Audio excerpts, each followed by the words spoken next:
Exactly. Sometimes I guess. I was wondering how, because okay, we'll start with the innocence. Would you like? Do you think it's an innocent sounding record? Not at all. I think a lot of the topics that are dealt with are quite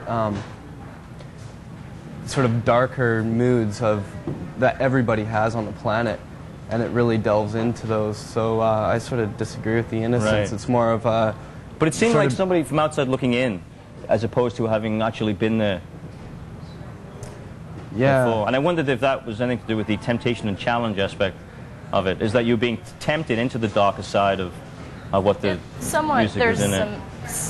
There's a little bit of temptation, sure. Or maybe it's more curiosity of just other things.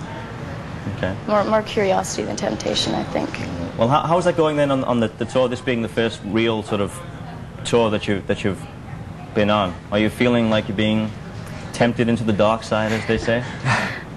Not really. It's I don't know. It's been pretty good so far, actually. Yeah. We're starting to feel like we're actually on tour now. It didn't really sink in for the first couple weeks, but now we sort of feel it, and it's really fun, actually. Yeah. I was expecting it to be not quite so fun. I don't know why. Yeah. Well, that's what I mean. It always seems to be like a scary process to go outside of your own little, town or community. Even though Vancouver's not small, it's still got that kind of hometown feeling, and then hit other people going, who the hell's that? That kind of feeling.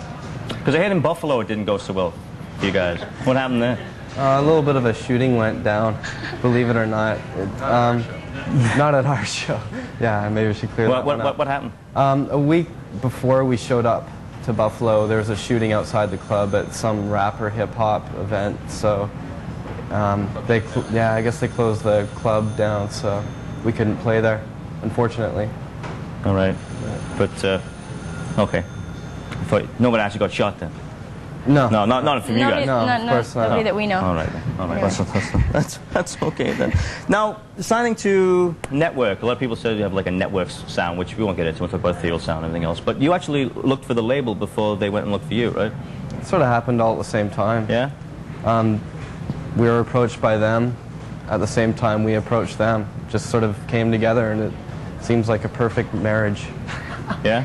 So far, so good. Yeah. What do you think about that? When people see it in Network signing, sounds sort of the same. Do you think you sort of get like lumped in a lot with people like Sarah McLachlan, that kind of thing? Sarah who? Yeah, exactly.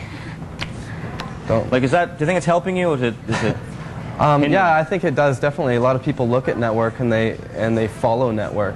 And people that have followed Sarah since the beginning have sort of picked up on us. Just, maybe Kristy helps a little bit with the female vocals. Right. And so, yeah. Because it helped in the States. I read somewhere it was the #1 import when it came out, which was good. I just wondered what you felt about that. Well, excited, I guess. On the label. Feel good about that. Yeah, having someone like that on the label. Yeah. Alrighty then. We're out of time. So we'll have to leave you. Now, Awaiting Eternity is the video we're going to play because although you have a new one, Glide, we're going to get a new version, I hear. Yeah, we're going to re-edit that somewhere in Toronto next week.